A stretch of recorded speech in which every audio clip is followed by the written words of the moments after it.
क्या आप social media influencer हैं? आप यूट्यूब चलाते हैं, यानी कि आप एक यूट्यूबर हैं, आप इंस्टाग्राम का इस्तेमाल करते हैं और आप एक अ, कंटेंट क्रिएटर हैं और आपके पास अच्छे खासे फॉलोअर्स और सब्सक्राइबर्स हैं, तो आपको उत्तर प्रदेश सरकार जम करके पैसा देने वाली है। जी हाँ, आपको बता दें, यूपी पुलिस ने एक डिजिटल मीडिया पॉलिसी लाया है। इसके तहत वो सोशल मीडिया इन्फ्लुएंसर को 8 लाख रुपए प्रति माह तक देगी।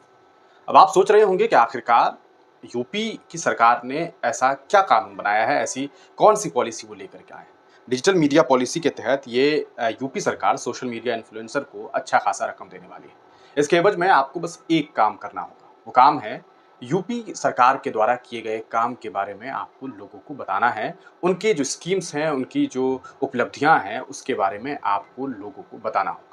यानी कि सीधे तौर पर अगर आप देखें तो एक तरह से आप यूँ समझिए कि आप एक पेड प्रमोशन करेंगे, आप सरकार के द्वारा किए गए काम को प्रमोट करेंगे, उसके बारे में लोगों को बताएँगे, यूपी की जनता को बताएँगे और इसके बदले में आपको यूपी सरकार एक मोटा रकम देगी, एक मोटी रकम देगी और ये रकम अलग-अलग तरीके से बाँटा गया है। इसके कई लेयर्स किए गए हैं, यानी कि किसी को 3 लाख रुपए प्रति माह, किसी को 4 लाख रुपए प्रति माह, किसी को 5, किसी को 7 तो किसी को 8 लाख रुपए प्रति माह देने की बातें सामने आ रही हैं।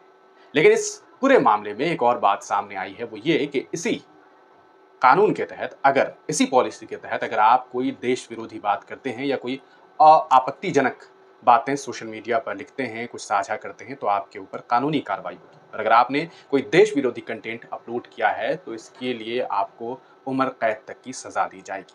अब सवाल ये है कि आखिरकार ये आपत्तिजनक कंटेंट क्या है? ये देश विरोधी कंटेंट क्या है? इसको लेकर के अभी तक कोई डिटेल जानकारी सामने नहीं आई है।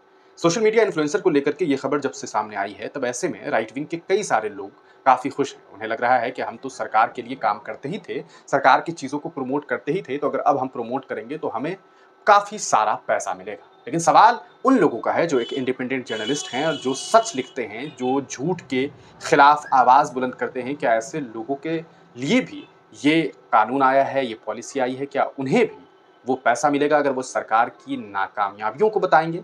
अगर वो सरकार के द्वारा किए गए काम में कमियों को लोगों के सामने रखेंगे और सरकार को बताएँगे कि आपने ये जो पॉलिसी बनाई है, इसके तहत जो काम हो रहा है, इस काम में कहाँ, कितना, कैसे, क्या घोटाला हो रहा है, अगर ये चीज़ें बताई जाएँगी तो क्या उन्हें भी पैसे दिए जाएँगे? क्या उन्हें पैसे नहीं दिए जाने चाहिए जो कहा सकता है कि सिस्टम को सही करने की कोशिश करेंगे? आपत्तिजनक पोस्ट किसे कहेंगे? इसकी परिभाषा क्या होगी?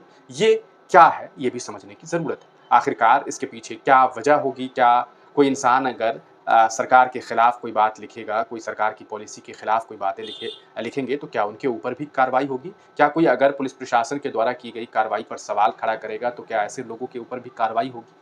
इन सब चीज़ों को लेकर के अभी तक कोई डिटेल जो है पीडीएफ सामने नहीं आया है। लेकिन अभी तक जो खबर सामने आ रही है वो ये कि सोशल मीडिया इन्फ्लुएंसर को जो है अच्छा खासा रकम जो है वो यूपी सरकार जो है वो देने वाली है। तो अगर आपके पास अच्छे खासे फॉलोअर्स हैं तो आपके पास ये मौका है। लेकिन अगर आप कुछ आपत्तिजनक लिखते हैं, बोलते हैं, कहते हैं, साझा करते हैं तो आपके ऊपर कानूनी कार्रवाई भी हो सकती है। आप इस पॉलिसी को लेकर के क्या कुछ सोचते हैं और इसके पीछे की क्या वजह आपको लगती है? अपनी राय कमेंट सेक्शन में ज़रूर दें।